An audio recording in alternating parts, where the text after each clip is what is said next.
Hello. Hi, Hello, everybody. everyone. It is so lovely to see such a large attendance. Hi, Andy. Hope you had a lovely weekend. Hello. Great to see you all. Thank you for coming. Great to see you. Hi, good morning. Good morning, Michael. How are you? Very well. And yourself? Fantastic. Thank you very much. So I know that you do not see the face that everybody is familiar with, which is Amanda. But she has had to take the day off due to personal engagements, and I will be filling in for her, although you will not hear a lot of me because I'll shortly be introducing today's guest speaker. I'm quite excited to be having this webinar today, because I think that with everything that is happening in the world, we do need someone to help us a little bit with anxiety. We recently came out of a pandemic, which was an experience nobody really thought that any of us is going to have in their lifetime. And now I don't know how your world feels, but my world feels overtaken by AI and everybody telling me that the jobs of the future are insecure and that we are about to go into a version of the Industrial Revolution, but one that will affect people that use their minds at work, their brains, which is scary. And I can easily say that anxiety is kind of always lingering at the background now, at least for me, and I'm assuming that I'm not the only one. So I will shortly pass the floor to Tanya. It would be lovely to hear from you. If anyone wants to tell us, you can use the chat, or you can just turn your microphone and just tell us very briefly what you're expecting, what are you hoping for from this webinar.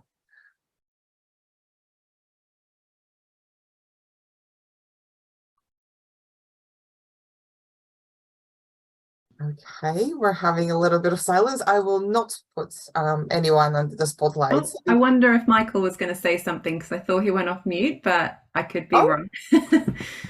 Okay. Yeah. So basically, I don't know what to expect, because this is the first time I'm attending something like this. Okay. So yes. So it's basically, I'm just here to absorb everything and see what I'll come up with it. And it's also, for me, part of like personal development as well. So. Oh, wonderful. Brilliant. Thank you for sharing, Michael. We've also got Danny in the chat box, hoping to learn some strategies to handle overwhelm, and then strategies to combat from Claire as well. So I'm very much hoping you'll all walk away with lots of takeaways from today around that, definitely. Yeah, so let me just introduce you to Tanya, whose voice you've already heard. So as you may have seen in the description of today's webinar, and our guest speaker, Tanya is an international burnout prevention speaker, and she's also founder and director of Calmer.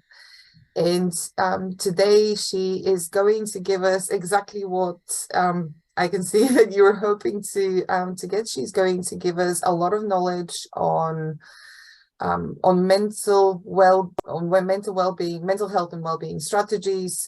She will talk to us a little bit about the neuroscience around anxiety and tell us how to deal with that on both mental and physical levels. So Tanya, without further ado, shall we dive into the topic?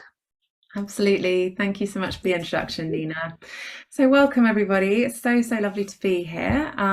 Just for the purpose of the practicality side of the webinar, if everybody could please make sure that they're on mute whilst I'm presenting, just to manage sound quality, and there will absolutely be time for a bit of Q&A at the end as well.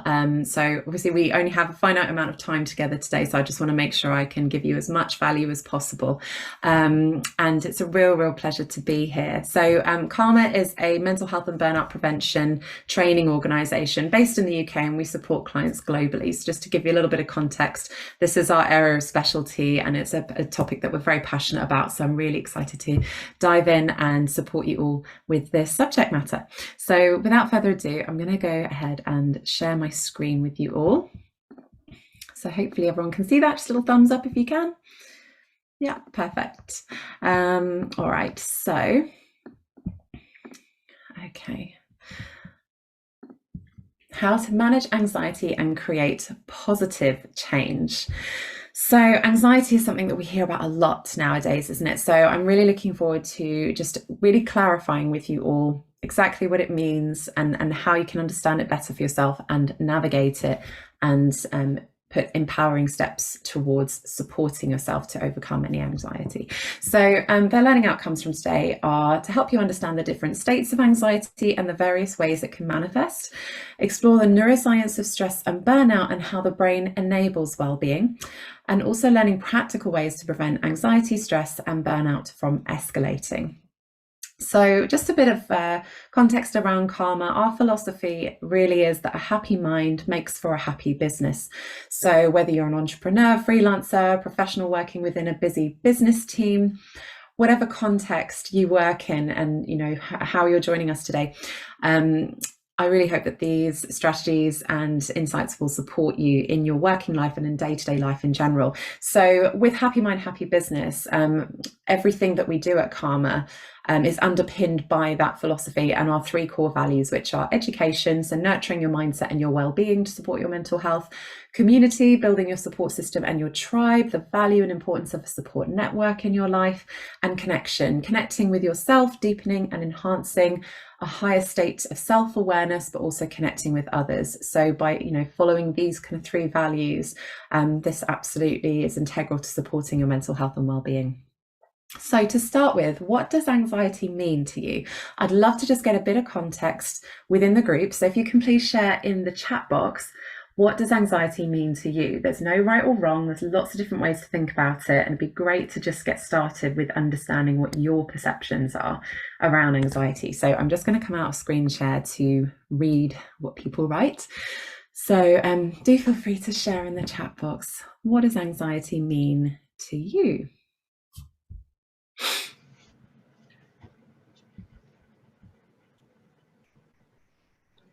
Or if anyone wants to quickly come off mute, you're very welcome. Nina, a sudden and weirdly displaced feel of doom, often with no good reason. Thank you. John, awareness of a potential threat. Wendy, feeling overwhelmed. Danny, feeling overwhelmed with the volume of work and responsibility. Claire, oh, don't know what quite happened there. Someone shared screen. Okay, there we go. So Claire, feeling overwhelmed. Naomi, for me, it's a fear of getting things wrong. Lorraine, not being able to get to sleep or waking up with my to-do list on my mind. That's very common. Feeling, where are we? Feeling I'm not in control from Ruth. Victoria, feeling overwhelmed again. Overwhelm's coming up quite a lot. Cylindil, I hope I pronounced that correctly. The worry of what's ahead, feeling of dread, feeling overwhelmed. We've got quite a lot of feeling overwhelmed. Thank you, Viv. And Stella, being unable to focus and flitting from task to task. Jessica, getting a nervous tummy and feeling like things will go wrong. Ian, worry, nervous with no rational. Jane, my anxiety is lack of confidence and nervousness about making difficult decisions. Thank you so much, everyone, for sharing all of these. Kate, fear of overtaking reality. Michael, worry or fear. Nicola, worrying about things and it affecting your life more than I feel it should. Chantal, find the world just overwhelming. Claire, difficulty coping when things go wrong, might go wrong. Health anxiety, worrying I'm ill, that's Claire. And a few more now. Rosie, overwhelming fear that everything is going wrong. And Tashneen, feeling overwhelmed. And finally, Laura, often manifests itself physically for me, affecting my breathing and clenching my jaw. Wow, what a great range of responses there. Thank you all so much for sharing and engaging in that. I'm just going to go back to screen share now.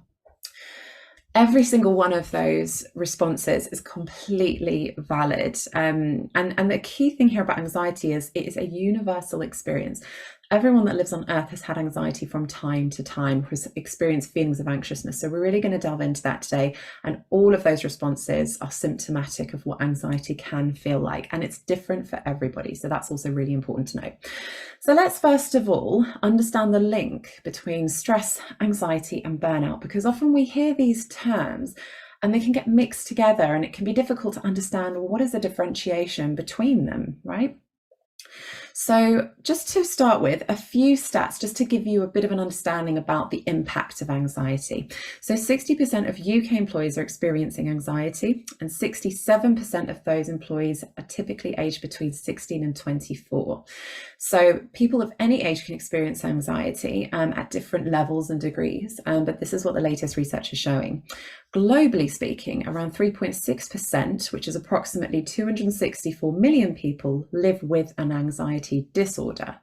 So it's really quite staggering how many people do experience this.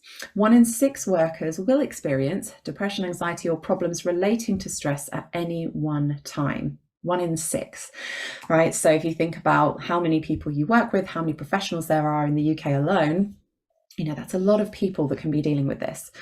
Finally, about 85% of the world's population does not have a mental health diagnosis. So I think that's also important to highlight here.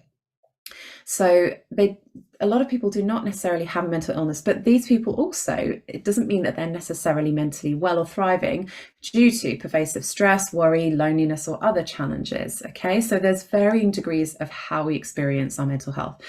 On the other hand, those who have a diagnosed mental health disorder can still have moderate or positive mental wellness, like good relationships, feeling happy, functioning well at your job, etc. But practices that increase our mental wellness are increasingly recognized as protective factors for our mental health, such as mindfulness-based practices, meditation, thinking techniques, mindset tools, which can really help reduce the severity and symptoms of a mental illness or mental health disorder, alongside conventional treatment regimens as well. So it's also important to gain that perspective, because when we're talking about mental health, every single person on the planet has mental health. It's the description of our mind's health. What state is your mind's health in today or yesterday or in general, right? Just like we talk about our physical health, emotional health, etc. It can fluctuate, okay? And we can experience mental wellness, positive states of mental health, good mental health, nurturing and looking after your mental well-being, just as we can experience neutral states of not feeling good or bad, somewhere in the middle, maybe handling different stresses, but got a pretty good sense of control on things, and having a diagnosed mental health condition or experiencing poor mental health for a period of time. So it really depends on the individual, what they're going through, but we all have mental health, just as we have physical, emotional, social, spiritual health, etc. Okay, so those are the sources of those stats that I've just shared with you too. So the reality is that our state of being has a direct impact on our mental, physical, and emotional health. So we fluctuate in and out of different states of being all the time, from our sleepy getting up state in the morning to getting ready for work and sorting out things for the day, having stressful things happen and then overcoming that, or if we're seeing a loved one, and we go into and out of different states of being to manage each of those scenarios, right? There are different energy levels for that. So when we think about that, if we think about our well-being in general, this encapsulates how we feel and function on a day-to-day basis. It's how we feel in terms of our mental health, our physical health, emotional, social, spiritual, etc. But the reality is that our mental health plays a big part in our overall health and well-being, because when our mental health is affected, it has a knock-on effect on the other aspects of our health and well-being. So essentially, our thoughts link to our physical response in the body, our emotions, and then that impacts our behavior. So if you think about a time when you felt stress, it starts with the mind, doesn't it? Something you're thinking about then triggers a physical response. You either feel suddenly racing heart, or tension in the chest or in the stomach. You notice that your breathing changes and you have to take a deep breath in because it's starting to become rapid. You might feel quite sick or nauseous or sweaty palms, etc. So there's lots of things that can suddenly come up physically, and emotionally you can feel like it's fluctuating, and you're feeling nervous, overwhelmed, fearful, whatever it is, and then that impacts how you behave. The same is true of the opposite. So if you're experiencing positive mental wellness, you're feeling happy in yourself, you're feeling content, feeling grateful, what do you notice? Physically speaking, we're not holding on to tension, tightness, pain, are we? We're not holding on to fluctuating feelings and emotions. We're relaxed, we're at ease, our muscles relax, our heart rate is regulated, our breathing is regulated as well. And emotionally, we might experience an uplift, and then that impacts our behavior. So what I'm talking about here is a term in neuroscience called the mind-body connection. And it's essentially linked to research that highlights that the mind essentially has the power to either heal or hinder the body. So essentially what we think affects how we feel physically, emotionally, and therefore how we behave. So let's start with just understanding stress a little bit more. So it's important to recognize that intense feelings, stressful feelings, worry, negative emotions, perceived as negative emotions. But it's important, if we think of things as rather than good or bad, it's just information that our body is sending us, but what we can perceive to be negative, it's inevitable, right? It's an inevitable part of life because we go through lots of different experiences in life. So when we look at it on that base level, everybody experiences stress. So if somebody says to you like, oh, I don't get stressed, or I'm not affected by stress, that's perhaps a little bit inaccurate, because maybe what they mean is they're not necessarily aware of their stress markers. They're not aware necessarily of how stress affects them, or what the difference is between their stress state and calm state. So we all experience stress because there's literally a part of the human brain, a central, small but very powerful almond-shaped part of the brain called the amygdala, and that is where the stress response lives. And it's very primitive in its response. It's actually the oldest part of the brain. And it's enabled the human species to survive up until today because it's that part of the brain that is purely focused on keeping you safe and away from danger. That's really what it cares about. So when we experience stress, it activates the sympathetic nervous system. It's the part of our nervous system that's in tune to what's going on around us in our environment. And it sparks this fight, flight, or freeze response, okay? So we have also stress hormones that release, such as cortisol. We have a surge of adrenaline that pumps through our body, and it's preparing us, right? So the fight, flight, or freeze you may have heard of before. It's this automatic mode of response that we go into when we experience stress. That we either fight it, we face the challenge head on, we do something about it and take action, or we flight, we walk away from the situation and retreat, pretend it's not happening, or we freeze on the spot, we feel stuck and we don't know what to do. That's the kind of automatic mode. What happens then is our sympathetic nervous system is sending lots of heavily oxygenated blood to different, to our large muscle groups, okay? So essentially helping us prepare ourselves for whatever the situation is that we're facing. So when we feel our heart rate accelerating, our breathing changing, that's what's going on, because your body is kicking into gear in response to that fight, flight, or freeze response in the brain. So your brain responds to something that it perceives as a threat, dangerous, worry, something that's incredibly overwhelming. It releases all of those responses I just talked about. Even if the danger isn't necessarily real, but it's something we perceive as a real danger, these hormones and everything that's going on is what's creating physical symptoms of anxiety, right? So stress and anxiety are intrinsically interlinked.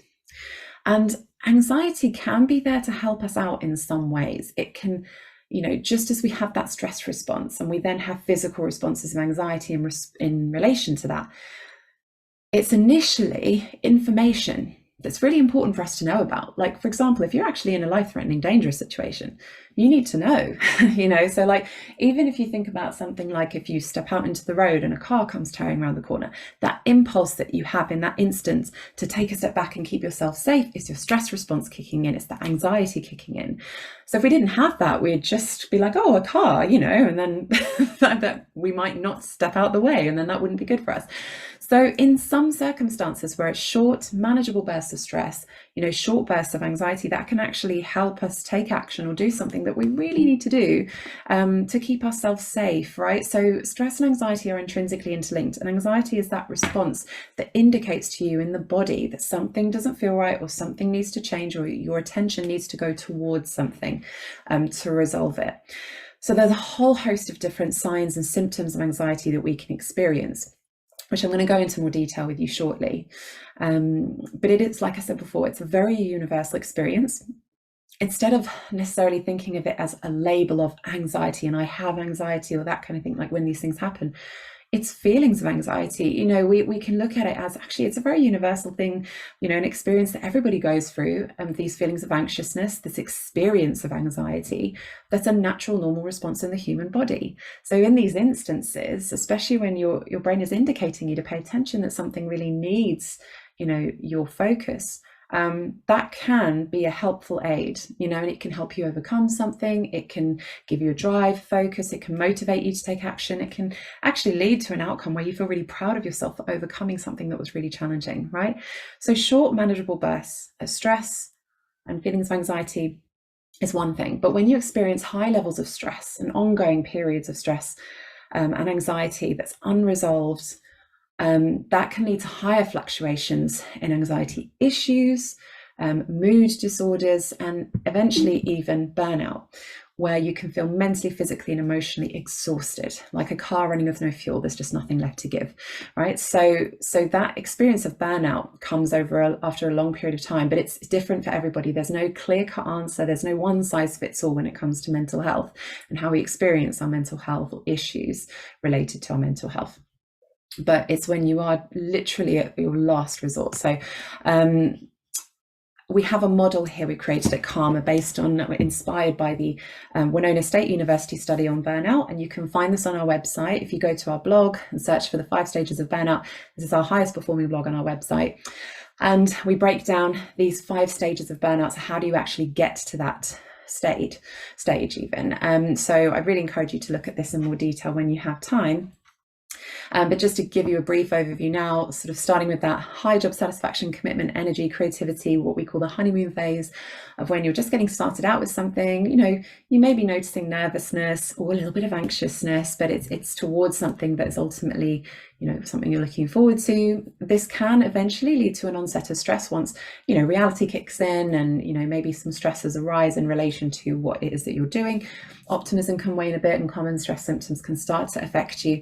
And this is that key point of where it's so important to manage stress levels, because when we respond from a place of stress, fear, and overwhelm in situations, we're responding from a part of the brain that does not handle logical thinking, planning, effective decision making, doing that part of the brain. That's actually a different part of the brain. So when we talk about managing stress, this is why it's so important, because giving yourself permission to take a step back from stressful situations, down-regulate that stress response, and we're going to talk about techniques to help you do that today, helps you to regulate your emotions and feelings and helps you to tap into, you know, get away from that amygdala part of the brain where the stress response lives and bring resources into the prefrontal cortex here, which is the frontal lobe part of the brain, the more human evolved part of the brain, which does handle effective decision making, logical thinking, etc. That's where you really need to be, especially when you are making important decisions.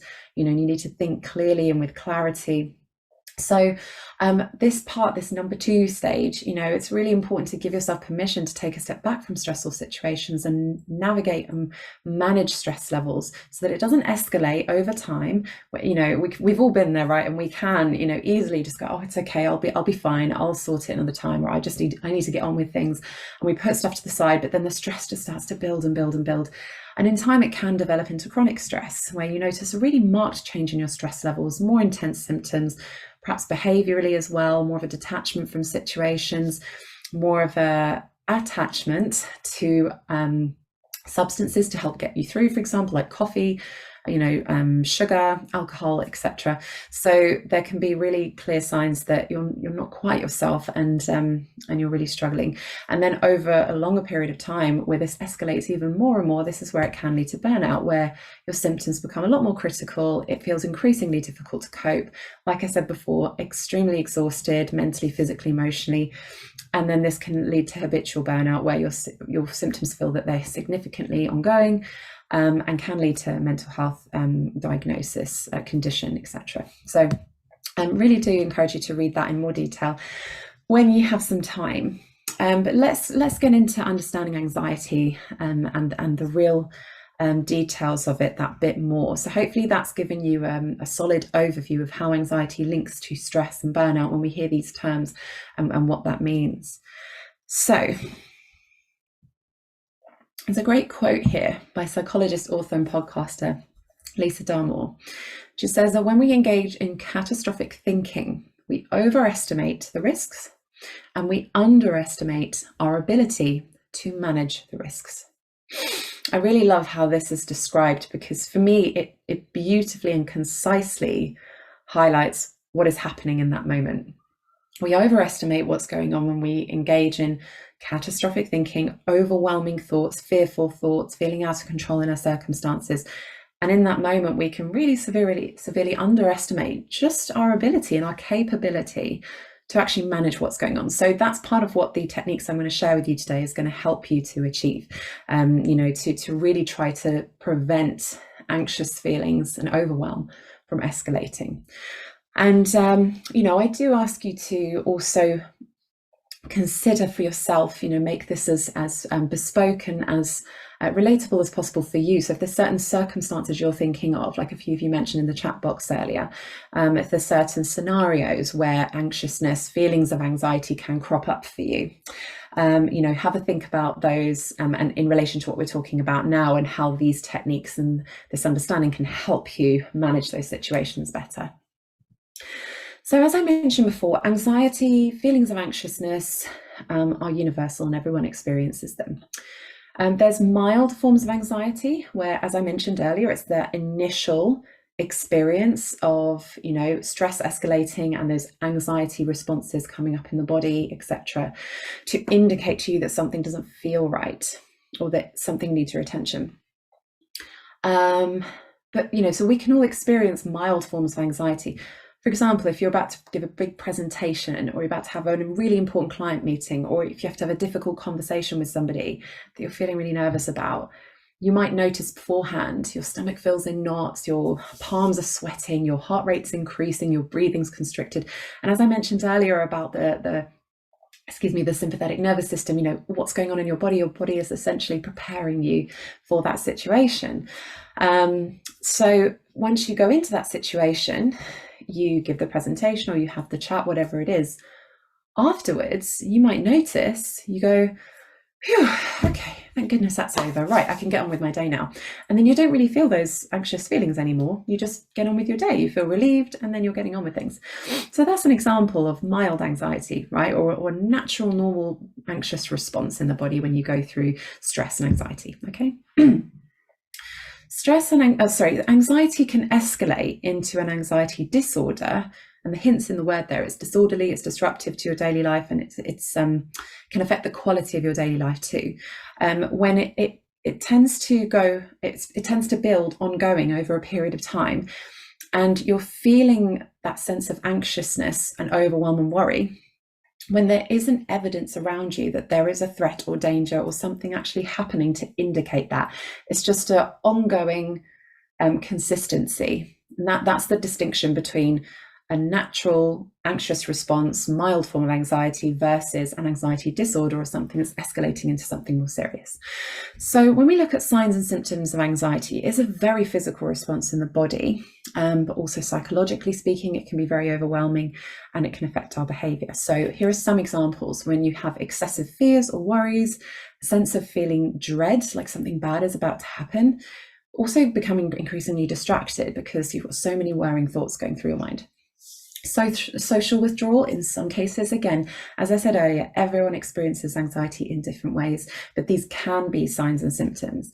So kind of withdrawing from social situations due to struggling to manage your sense of anxiety, restlessness and irritability, chronic headaches or tension headaches can become very common as well, intrusive or catastrophizing thoughts, so overwhelming thoughts that feel like they just take on a life of their own. Noticeable changes in eating habits, also disruptive sleep patterns can be very commonly associated with this, particularly, having that ability to really switch off and get good quality sleep. It just feels so difficult because your mind is constantly whirring. Muscle pain or tension, tightness in the body, particularly pain that wasn't there before, it's just developing. Stomach issues, so you hear that term, a knot in your stomach. This is linked to the gut and the brain connection. So our gut and our brain share similar chemicals. So if you've got a lot of worrying thoughts going through your mind, it can impact your digestive system. Okay, feeling nauseous, feeling sick, feeling hot and cold in temperature, feeling sweaty and shaky, difficulty breathing. So these are all very feverish symptoms as well. So it can feel like you've got fever coming on, but actually could be signs of anxiety. Finally, reduced ability to concentrate, detachment from reality. And as a result of that as well, a lack of motivation to move forward with things. So these are just a broad overview of how anxiety symptoms can manifest. Now, when this develops into anxiety disorders, as I mentioned earlier, this is really in relation to when anxiety is consistently bothering you. It's there on a consistent basis, almost like a computer whirring machine in the background in your mind. You might not consciously be thinking of it all the time because our brain is taking in millions of bits of data per second. It's doing so much for us all the time, and we can only focus on so much at one time. It would be sensory overload to take in everything that's going on around us. So we focus, we choose. So sometimes we will be thinking about how anxious we feel, but sometimes if we're not, our brain still knows, in the back of our minds, the unconscious part of our brain, it still knows, the body knows when something doesn't feel right. And so with an anxiety disorder, you can experience random sporadic episodes of anxiety that crop up out of nowhere, okay? And it's very disorderly, it's disruptive. It can be very illogical and irrational as to when these episodes crop up as well. So you could be, for example, in a meeting feeling perfectly fine and actually, getting on with things, but then you'll just have this wave of anxiety that comes out of nowhere, or be feeling anxious on a very regular basis, but there's nothing necessarily in front of you or that's happening in your environment that is initially indicating there is a threat or there is a danger. So your body will just signal to you consistently, every once in a while, pay attention, it's telling you to pay attention. There's still this ongoing issue that needs resolving. I'm giving you headaches, I'm tensing your muscles, I'm giving you breathing issues. Like your body will remind you through all these sensory experiences. So we have generalized anxiety disorder, we have panic disorder. Panic attacks are incredibly common.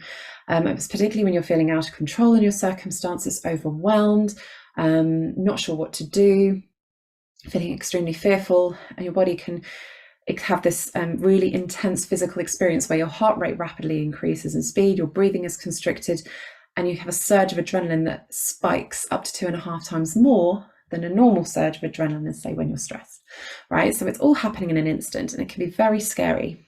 I personally, which was part of the reason that led to me setting up Karma in the first place in 2016, I personally experienced panic attacks ongoing on and off for about a year or so in the past. When I was running 2 different businesses at the same time, I was going through a really difficult time, personally, as well as running my businesses. I was working way too many hours, not looking after myself, just distracting myself with other things around me.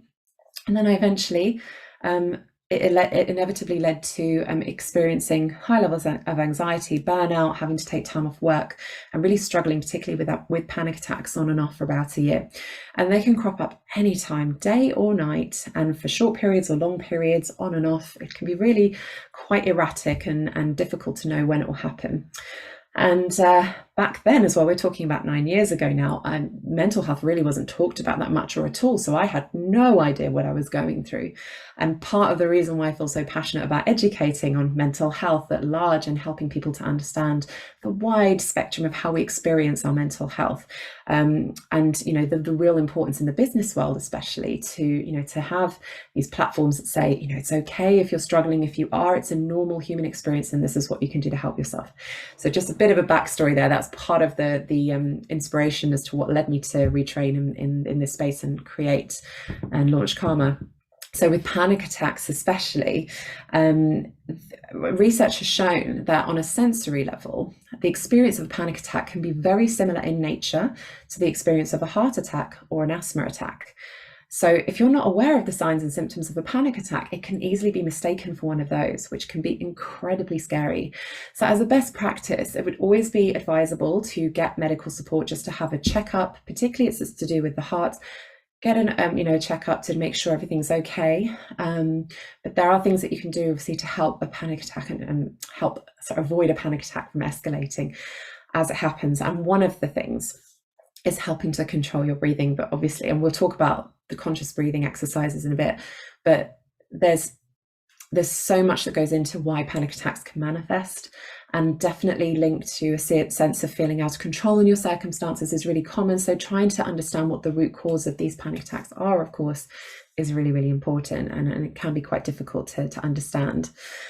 Phobias, having intense fears around items, objects, experiences, animals. It can literally be anything that's often linked to an early childhood experience, where you've experienced that, fear, and anytime you re-experience that fear, it strengthens the neural pathways in the brain associated with that fear response, with that dread, and that exacerbated it more and more throughout your life. Post-traumatic stress disorder, or PTSD. When you experience or witness a traumatic event and try to get on with life as normal, but you keep experiencing flashbacks of that trauma when it happened. And it's not just that you re-experience the flashback memory, but it's that your whole body re-experiences how it felt on the day that it happened. So it can feel like you're very much stuck in this loop of re-experiencing the trauma. So again, there's so much support available nowadays to help people through that, which is very advisable, because it can be very difficult to cope and process your feelings and emotions after a traumatic experience. And finally, OCD, obsessive compulsive disorder. This is linked to intrusive thoughts in the mind. A high level of worrying, disconcerting, stressful, overwhelming thoughts that can feel overpowering. And it can make an individual feel like they're out of control in their mind as a result of that. And so as a way to gain a sense of control, they start to place emphasis on external things around them, starts to, counting things numerous times, checking things numerous times, having a very specific hygiene routine, tidiness routine, or even hoarding routine. The opposite is true too. But then that starts to influence unhelpful belief patterns. So the thoughts linked to those actions, which link to beliefs such as, if I don't do this, obsession, compulsion, sorting, doing, something bad will happen. So the catastrophizing thoughts continue to escalate, and it creates a vicious cycle. But there are absolutely ways to disrupt that cycle of thoughts and behaviors and beliefs. So there are many charitable organizations, or campaigns, etc., that you can look into. If you or anyone you know were ever experiencing any of these potential conditions, especially if it's been diagnosed. For example, there's Mind, which are a great charity in the UK, and there's Anxiety UK, there's PTSD UK, OCD UK, beat eating disorders, and there's Calm, which is for men's mental health, stands for Campaign Against Living Miserably. There's lots of amazing resources to look into as well. So now let's look at what we can do to help manage anxiety. So I hope that's given you a helpful broad overview of the intricacies of how anxiety manifests. And I can't emphasize enough the importance of self-awareness when managing anxiety.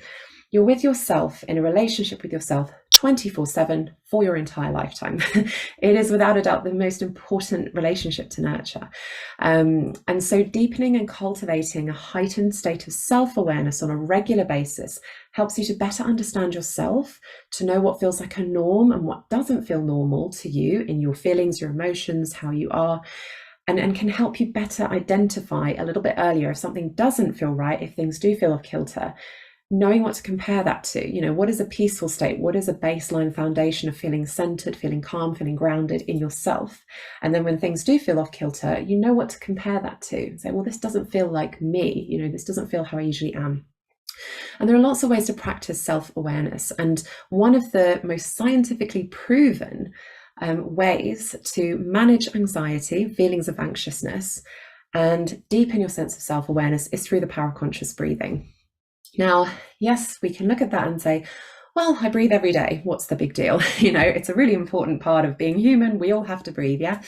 I get it. However, the big difference here is how we breathe, because changing and shifting how we breathe makes a big difference in terms of how we feel and how we behave. Now, when we slow down our breathing consciously, and we're actively choosing to do this, it has multiple benefits. So not only does it induce tranquility and improve the structure, physiology, and function of your brain, there's actually been brain scans to show the difference between someone who practices meditative breathing for 10 minutes and what their brain scans showed compared to the two. So before doing the meditative breathing, how highly activated the neural activity was in the person's brain, and then after 10 minutes, how the neural activity quietened down by half, so it was really quite fascinating to see. It also strengthens important connections in the brain linked to stress reduction. What I mentioned earlier about the amygdala, closely linked to the amygdala is a part of the brain called the hippocampus, which helps to regulate our feelings and emotions. It's where our working memory is stored.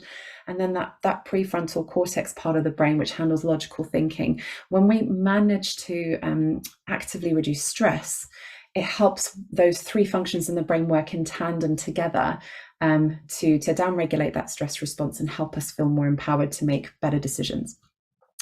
And finally, it increases oxygen supply to different parts of the body. So it's in turn lowering blood pressure and releasing physical tension. Another key thing here when we're practicing conscious breathing, so just those deepening those breaths, and there's so many different types of breathing exercises, but it actually kickstarts the parasympathetic nervous system as well. So it's the part of our nervous system that resets the body to its resting state.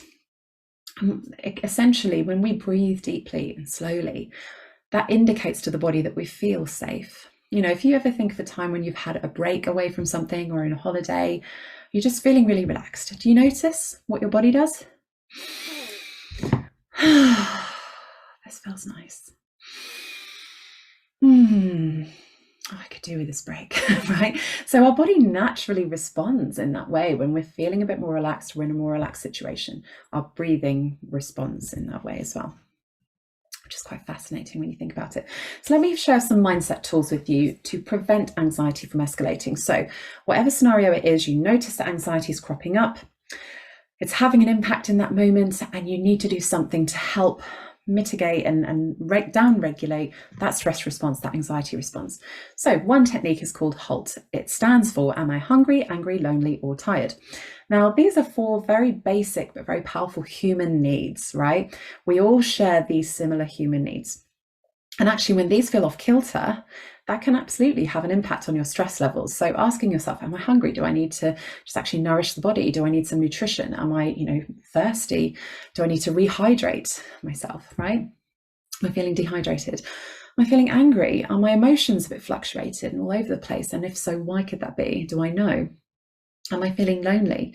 Loneliness can be really, really stressful, of course, and it can affect so many people in different ways. You can be in a large group of people, with a large group of people, and still feel lonely in what you're going through. It's not just the physical act of being by yourself. So there's lots of ways that can manifest. So honestly asking yourself without judgment and with kindness, am I feeling lonely in something at the moment? And what can I do to mitigate that? Or can I speak to someone?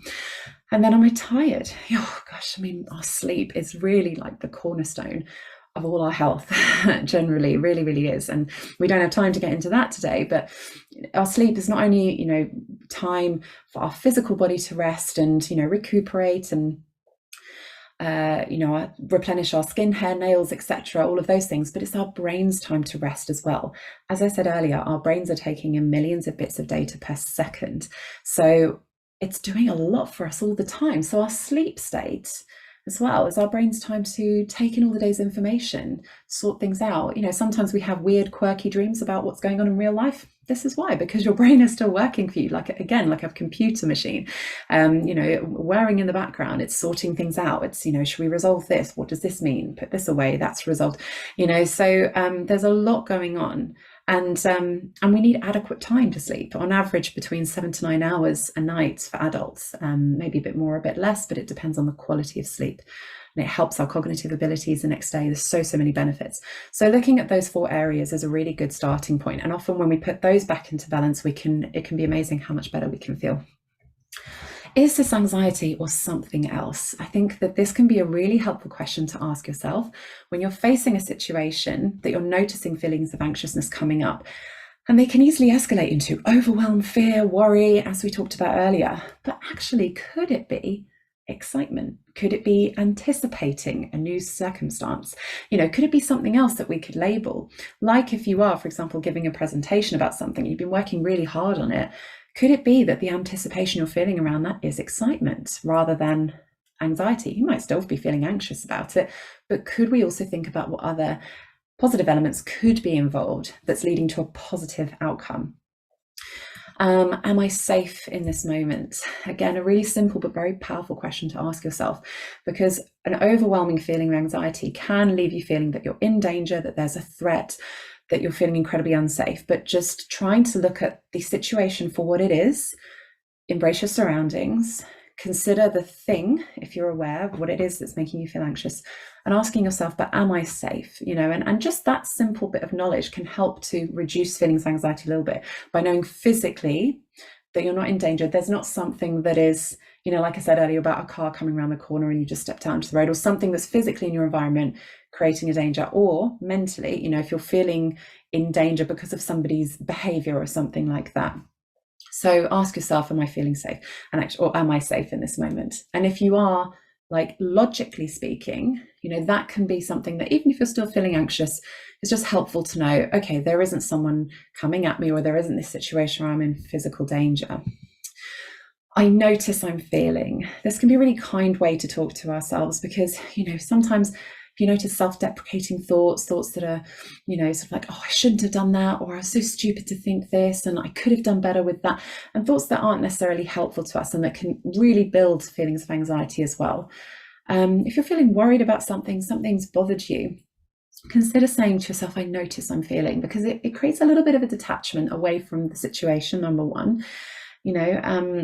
Because what you're doing is you're almost looking at it as an observer. So you're saying, I'm taking notice of, and I'm identifying it as a feeling. It's not me. I'm not an anxious person. I'm someone who's experiencing anxiety. And that's a really important distinction to make when we talk about mental health struggles in general.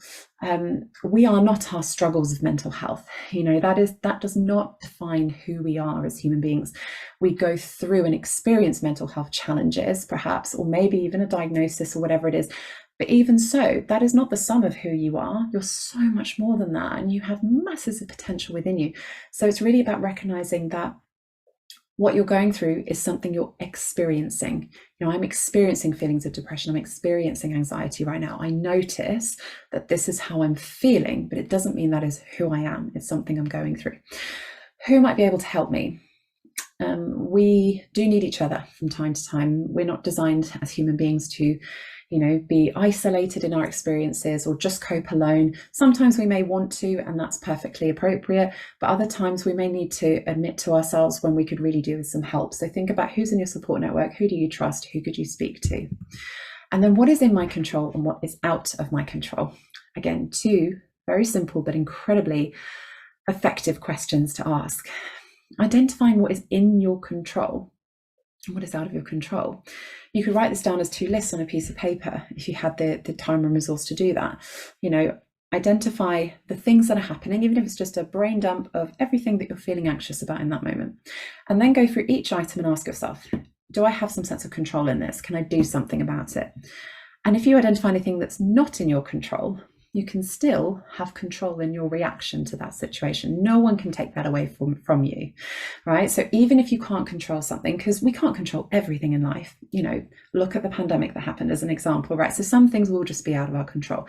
However, we can choose to take an inward look at how we wish to respond to that situation, or how we'd like to respond. Easier said than done, I appreciate that. What I'm talking about here is a practice. It's not easy, but it's certainly achievable. So essentially, things can always be in your control to an extent, and it might amaze you with the things that you write down. What you identify, you actually do have a sense of control in. I can actually do something about that, or I can speak to someone to make this change, or I can say no to this situation, or I can move this deadline, for example, right? So I hope those mindset tools help you. Something I'd really encourage you to do as well in your own time, because we don't really have time together today, is to create your own stress reduction list, or it can be called your happiness list, your balance list, whatever you want to call it. But essentially, write down all the things in your life that you love to do that bring you joy, happiness, make you feel centered, balanced, things that make you really happy. Feel content and grateful in the moment. It can be small things to big things, like activities you enjoy, something you enjoy doing that's creative. If it's listening to uplifting music, if it's doing a mindfulness-based activity, spending time with loved ones, being out in nature, exercising, whatever it is, write down as many things you can think of that help you to de-stress. And that is designed to be an active list. So something you keep to hand regularly. that you take a look at and you remind yourself of, because when we're feeling in that sense of overwhelm and stress and anxiety, when we're in that state of being, again, it's very difficult to think logically and clearly. So having things in your environment that you've written when you are in a state of logical thinking and planning, etc., helps you to remind yourself of what will enable you to reduce that stress, what can actually help you in that moment. And those things on your list, they're there to remind you. Give yourself permission to take a bit of time out now to do something to down-regulate the stress response, or speak to someone about this, or plan these into your time so that you've got consistent plans in your life of doing things that bring you joy. So even if you are experiencing stressful situations, you've got things to look forward to that can help down-regulate that stress response. So the purpose of this isn't to say that doing these things will get rid of the stress that you're going through, but it absolutely will help you get into a state where you can down-regulate the stress response and the feelings of anxiety, where you can feel better able to make more effective decisions, and decide what your next step is and what else you need to do to manage the challenge that you might be going through. I hope that makes sense. So there's multiple purposes for this list, really, and it's something to keep adding to over time. So like I say, it's things to remind yourself to do when you're feeling stressed, to down-regulate the stress response, but also the things that bring you joy, part of what makes you you, the things that you love to do. Why not make sure that you're planning that in your calendar, in your day-to-day life, so that you've got things to look forward to, and that you're actively planning in time to reduce stress, to come into a more calm state. So there's another philosophy that we have at Karma. It's a little mantra, actually. I suppose it's more of a mantra, called Stop, Breathe and Trust. And it's part of our Reignite Project campaign. It's our 5-year campaign now. And it's an award-winning project that we have been running to help entrepreneurs, freelancers and business teams to prevent burnout and empower mental wellness. So if you go on our website, you can watch the 5-minute short film, and this mantra of Stop, Breathe, Trust is included within that. And it's a quick, just like snapshot moment to remind yourself, if you're feeling overwhelmed, if things are just too much, first and foremost, stop, because nothing is worth things escalating and you feeling even more in a state of challenge and stress. Nothing's worth that, so just give yourself the permission to take a step back from whatever it is that you're doing. The world won't end, we can gift ourselves that, and breathe for all the benefits I mentioned to you earlier. Taking your time to consciously breathe, come back into the present moment, calm the nervous system, and trust. Remind yourself to trust in your instincts and what you know to be true and what you might need in that moment, because nobody knows you better than you. So remember, your story is completely unique to you, and it's all relative. It makes no sense to compare ourselves to other people, because every single one of our stories is completely unique to us. What we've learned about stress, about resilience, about coping with challenges, etc., throughout our lifetime is going to be really unique to each individual person, based on our experiences of life, the people we spend our time around, the influences we've had, the information we absorb, etc. So we've got to treat ourselves and others with kindness. So even if you're not sure why someone might be reacting strongly to a situation and you'd respond differently, just respect and understand what they're feeling is valid and real to them, just as what I feel when I'm feeling overwhelmed is valid and real to me. But I hope that all these strategies that I've shared with you today, and the context of understanding stress and anxiety and burnout, etc., has given you many more tools to understand how to mitigate those circumstances where it does feel overwhelming, and how to empower yourself to come back to a more grounded state. So I hope you've enjoyed this presentation today. I'd love to stay connected with you, of course, and there are a few ways that you can stay connected with us, and some resources here to help you following today. So we've got a free workplace wellbeing assessment. You're very welcome to take this. It helps you to understand how you're managing your wellbeing, your team's wellbeing, and what your working culture is like, and it gives you a graded system of understanding how that is for you. And we have the Reignite Project, as I mentioned earlier. This is our burnout prevention campaign, and you can sign up for free to receive a burnout prevention 10-week e-course. We have, of course, CPD accredited courses as well, which you can find out more information on: training for managers, for employees, resilience training, and also wellbeing champions training. And we're on social media, on LinkedIn, Twitter, and Instagram at This Is Karma and at Tanya Diggory. So as we always say, first of all, a huge thank you for all being here today. As we always say, is here's to your inner and outer success, not just what people see on the outside, but what's going on the inside as well. So here's other ways that you can contact us, and I really hope that you've got so much value from today's session. Thank you so much, everybody. We do have a few minutes left. If there are any questions anyone has, I'd be delighted to answer.